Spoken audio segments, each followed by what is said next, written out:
তনিমা আর অভিজিৎ ঘুমিয়ে পড়েছে। ঘণ্টাখানেক পর তনিমা বিছানা ছেড়ে উঠে বাইরে চলে গেল। তনিমা বাইরে এসে দেখে সবাই ডাইনিং টেবিলে বসে গল্প করছে। তনিমা ওদের কাছে গিয়ে বলল, কি গল্প হচ্ছে সবার এত? দাদু বলল, ঘুম হয়েছে তনিমা? তনিমা মাথা নেড়ে হা বলল। তারপর দাদু বলল, অভি কোথায়, সে এখনো ওঠেনি? তনিমা বলল, না না, ও ঘুমোচ্ছে এখনো, তাই আর ডাকলাম না, একাই বেরিয়ে আসলাম। মা, আপনারা গল্প করুন, আমি সবার জন্য চা বানিয়ে আনছি। দাদু বলল, হ্যাঁ, 1 কাপ চা করে আনো তো, অনেকক্ষণ থেকে চা চা করছে মনটা। দুধ চা করো না কিন্তু, একটু আদা দিয়ে লিকার চা করে এনো সবার জন্য। তনিমা মাথা নাড়ল আর রান্নাঘরের দিকে চলে গেল।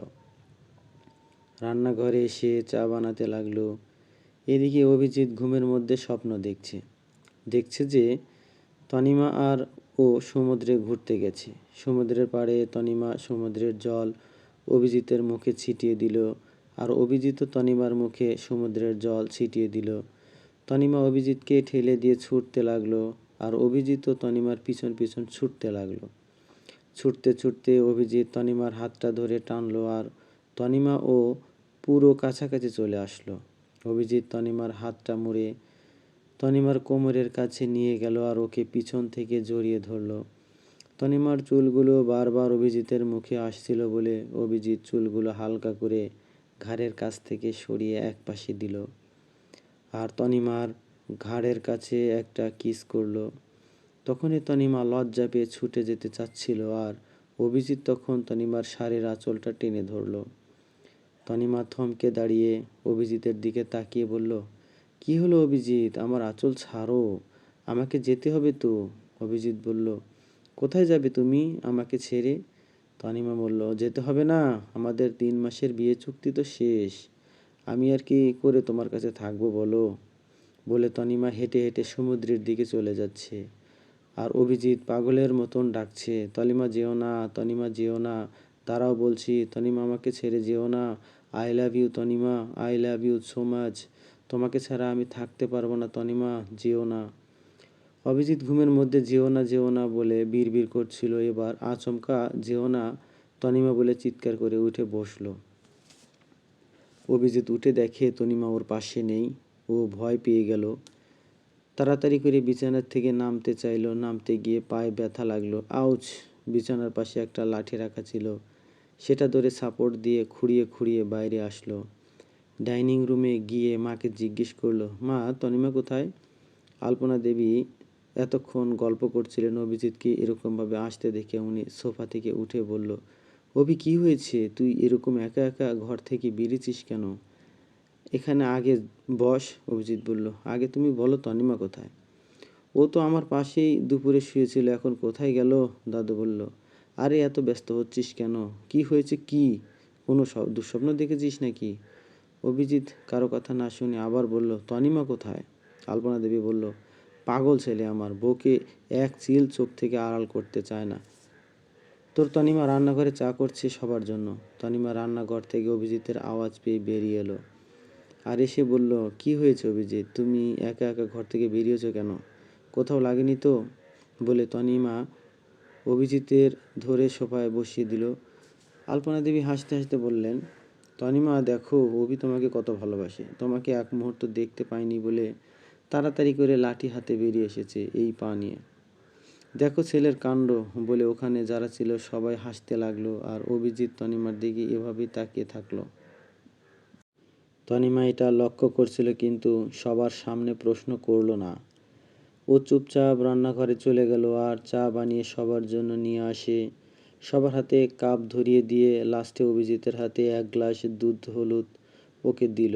অভিজিৎ আজ দুধ হলুদ খাবো না বলে কোনো বায়না করেনি। তনিমা দুধের গ্লাসটা দেওয়ার আগেই অভিজিৎ গ্লাসটা আগে থেকেই নিয়ে ঢক ঢক করে দুধটা খেয়ে নিল। তনিমা এটা দেখে তো অবাক, আর ঘরের বাকি সবাইও অবাক। তারপর আলপনা দেবী বললেন, আজকের অভিজিতের কি হয়েছে, মনে হয় শরীরটা তেমন ঠিক নেই।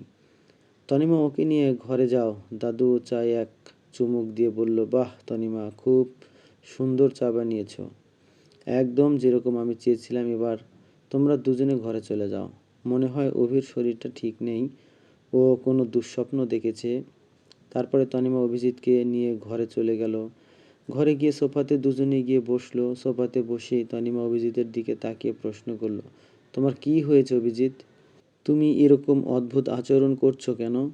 কোনো বাজে স্বপ্ন দেখেছো? আর তুমি ওরকম পায়ে লাগা অবস্থায় লাঠি নিয়ে আমাকে খুঁজতে বাইরে চলে গেলে কেন? কেন অভিজিৎ, প্লিজ বলো, কি হয়েছে?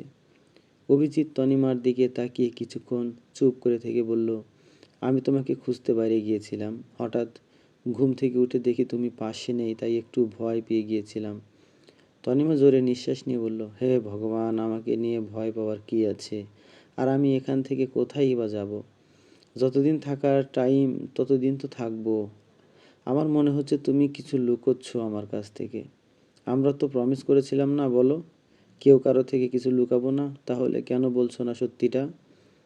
অভিজিৎ তনিমার দুটো কাঁধে হাত দিয়ে বলল, দেখো তনিমা, সেরকম কিছু না। আমি ভূতের ভয় পাই, তাই ভূতের স্বপ্ন দেখে একটু ভয় পেয়েছিলাম। আর তারপর তুমি পাশে নেই, আরও ভয় পেয়ে গিয়েছিলাম, তাই তাড়াহুড়ো করে লাঠি নিয়ে বেরিয়ে গেছি বাইরে। অভিজিৎ মিথ্যে কথা বলল। তনিমা এটা শুনে জোরে হেসে বলল, তুমি ভূতের ভয় পাও? এত হাট্টা গাট্টা চেহারা আর ভূতের ভয় পাও? সত্যি অভিজিৎ, তোমার কিচ্ছু বলার নেই। আমি তো ভয় পেয়ে গিয়েছিলাম, আর বাড়ির সবাইও ভয় পেয়ে গেছে। তুমি এমনভাবে আমার নাম ধরে ডাকতে ডাকতে বাইরে গেছো। অভিজিৎ বলল, এই জন্যই আমি বলতে চাইছিলাম না। আমি জানতাম তুমি শুনলে হাসবে। তনিমা হাসতে হাসতে বলল, আচ্ছা সরি, আর হাসবো না, বলে আবার তনিমা জোরে জোরে হাসতে লাগলো। দেখেছো তো, সেই হাসছো আমাকে দেখে, অভিজিৎ বলল। তনিমা হাসা বন্ধ করে বলল, আর হাসবো না, সরি সরি সরি। অভিজিৎ তনিমাকে দেখে বলল, হ্যাঁ এবার ঠিক আছে। তনিমা, আমার জন্য এক কাপ কফি আনবে?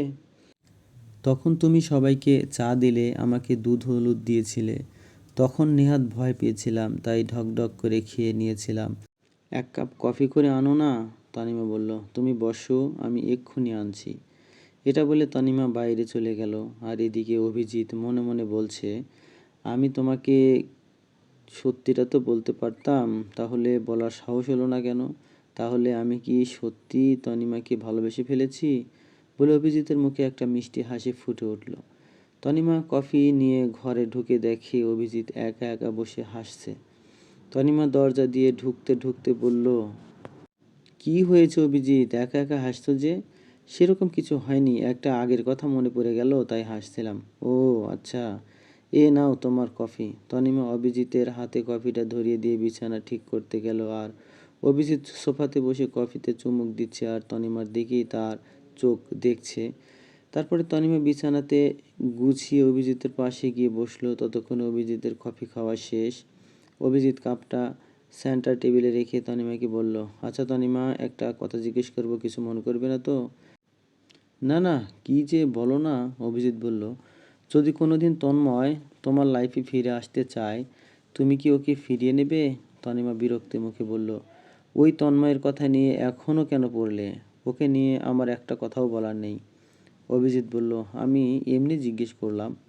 ধরো ফিরে আসতে চাইলো তোমার লাইফে, তখন তুমি কি করবে?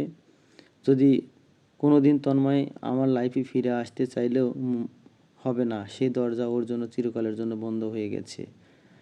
ওর আমার লাইফে কোনো জায়গা নেই, যা ছিল আগে এখন কিচ্ছু নেই। অভিজিৎ বলল, আমি এই কথাগুলো কেন বললাম জানো?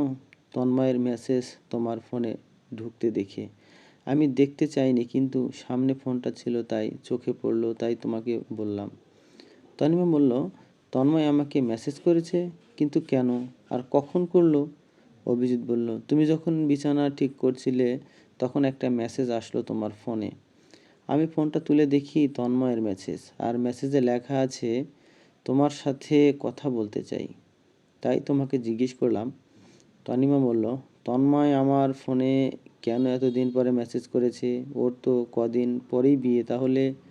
বলে তনিমা ওর ফোনটা হাতে নিয়ে তন্ময়ের নাম্বার সব জায়গা থেকে ব্লক করে দিল। তারপর ফোনটা ছুঁড়ে বিছানায় ফেললো।